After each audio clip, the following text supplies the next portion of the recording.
Врвот на острицата на македонската полиција СЗ Тигар повторно потврди дека за нив нема невозможна мисија. Месецов предизвик им беше меѓународниот надпревар во Аман Јордан, каде покажаа дека се меѓу најдобрите специјалци во светот. Денеска ги посетивме во базата во Скопје. Ова се момците кои го освоија првото место во конкуренција од 39 тимови специјалци од 27 земји во светот во една од најсложените дисциплини топшут. Нема совршен план за која било ситуација. Така беше и во Јордан, раскажуваат специјалците.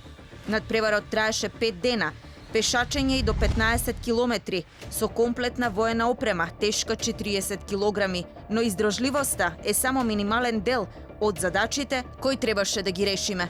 Еден учесник на надпреварот треба да биде комплетен, да ги поседува сите вештини, а тоа е да биде прецизен за своето оружје, добро да ракува со него, да пука во движење, подоптеретување, стрес, во тежнати услови, во затемнати простори, во темна средина, во дезориентирана средина, и сето тоа да биде со ограничен број на куршуми и ограничено време.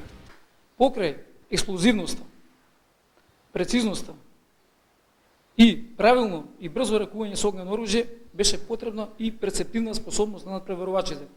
Тоа значи дека имаше многу мети, доколку препуштите само една мета, се го изгубиле надпреварот. Работевме благодарение на нашето искуство, долгогодишно искуство кое го имаме досега во нашата единица. Сите овие надпревари се размена на искуства, но и покажуваат дека специјалците се флексибилни, мобилни и подготвени во секој момент да реагираат во склад со ситуацијата, вели нивниот командант Митко Даневски. Единицата во своето 38 годишно функционирање има изградено свој концепт, своји методи, техники на работа и доаѓа до израз нивното презентирање на тие заеднички надпревари и семинари. Воедно и втората димензија е едукативниот карактер на единицата.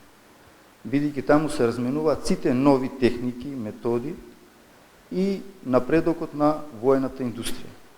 Златниот шлем на војнот сега е дел од спомен собата на тигрите и оваа статуетка на храброста, посветена на нивните колеги, кои загинаа бранејќи ја државата.